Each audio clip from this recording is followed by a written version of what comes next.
Alright YouTube, welcome back to another video, and today's theory is the Red Death and the Bewilderbeast have met. Now, I'm not talking about the Bewilderbeast from the second movie. I'm talking about the one in the Netflix series, which was under Berserker Island. So, I know the picture doesn't look that good because I have both images just like chopped together, but hear me out. So, in the archipelago, the smaller size, there is a fog bank around all of the archipelago, not, and the main islands we know in this original series is Berk, Outcast Island, Berserker Island, and of course Dragon's Island. And I'm sure there's a few other ones, but they're in very close proximity to one another.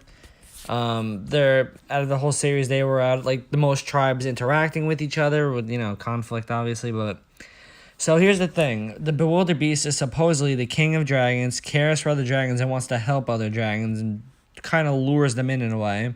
You can correct me if I'm wrong, but so I have a feeling it couldn't. The Dragon Eye knew that there was a Bewilderbeast under Berserker Island, and the Dragon Eye has been around for like hundreds of years, probably. I'm just saying, and the Red Death was on Dragon's Island, which nobody knew about, and so wouldn't the Bewilderbeast know this was happening if there was like tons of dragons, pretty much raiding out Berk at the time, Outcast Island? And of course, well, probably not. I feel like they mentioned in the series that they kill the dragons on Outcast Island. But yeah, I don't know.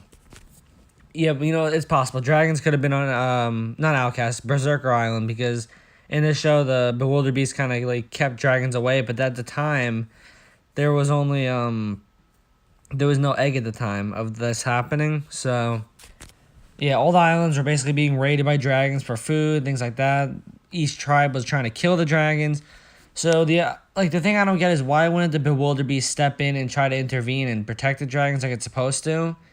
Did it know about the Red Death at the time? Because, I mean, judging by how the thing controls the minds of other dragons and gets them to do whatever it wants, like, I don't know. I mean, at the time, they probably didn't, now talking about the show creators, I feel like they didn't, think of the Bewilderbeast or the islands or anything at the time of the first movie because they didn't want to, it's obvious. But thinking about it, and the Bewilderbeast on the Berserk Islands is a lot smaller than the one in the movies just by looking at the size comparison.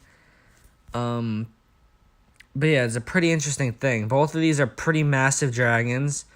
They're both supposed to, have their own group of dragons with them.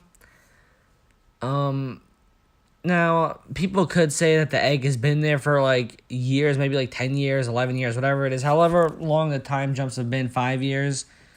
But I mean, Berk is being raided since a long time ago, and which doesn't really make sense to me. So I mean, I can understand if the egg was there for a long time and it takes a really long time for it to hatch. I don't know anything about the egg, I just know it hatches at some point.